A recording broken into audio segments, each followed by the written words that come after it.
So yo, what's up mga brad? So update video for today. Dahil may nagsabi po sa amin baka mura po daw ang mga speaker box namin.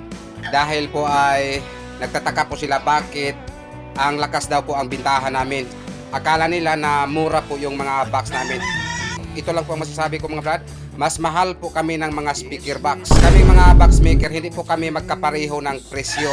Tulad na lang ng bintahan ng mga bigas, hindi po magkapareho ang presyo sa bawat tindahan. So iba po ang presyo namin at iba po ang presyo sa iba. So at sa tingin ko mga brad, hindi naman po maganda. Magkapareho lang naman yung mga hitsura at ang porma halos magkapareho lang po. So nagtataka po sila bakit lakas po daw ang bintahan namin ng mga speaker box. Ang akala po nila ay mas mura po yung mga speaker box namin. Ang masasabi ko lang mga brad ay sa totoo lang mas mahal po kami ng mga speaker box kumpara po sa iba. Kaming mga box maker, hindi po kami magkapareho ng presyo sa mga speaker box. Dahil yung ibang mga box maker, hindi po sila nagprinta ng pwesto at sila lang po mismo ang gumagawa niyan. Kami, ang dami po kami dito, ang dami po kami sa buong team namin. Ang masasabi ko lang nito ay swerte-swerte po talaga ang pagninegosyo. Baka nakakataon lang po to na nasa amin pa po yung swerte ngayong panahon na to. So at sana Lord, patuloy po to. Sa totoo mga brad, magkapareho lang naman yung porma sa mga speaker box. Ayan, kung makikita niyo halos magkapareho lang po yung mga speaker box na makikita natin sa mga diskohan.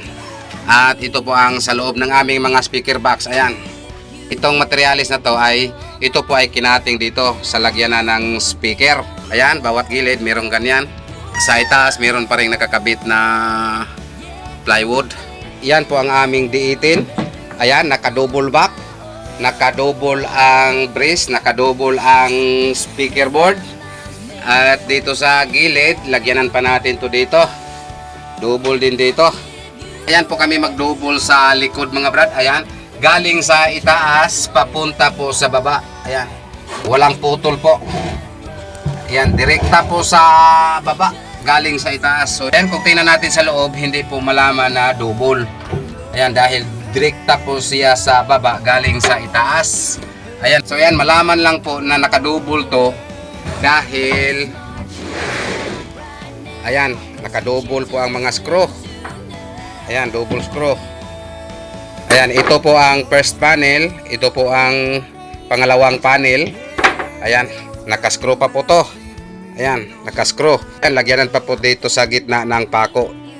So ayan, dalawa din. So ito po ang sa likod. So malaman po natin na double po to dahil ayan, yan po ang mga screw. Ayan, mayroon pong mga screw.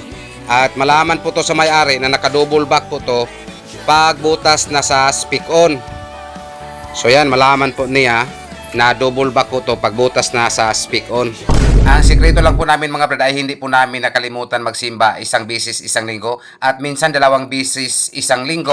At ang pagsimba po namin ay hindi po namin hiningi yung mga customer, kundi ang pagsimba po namin ay nagpapasalamat po kami sa Panginoon nang dahil po sa mga customer na binigay po niya sa amin.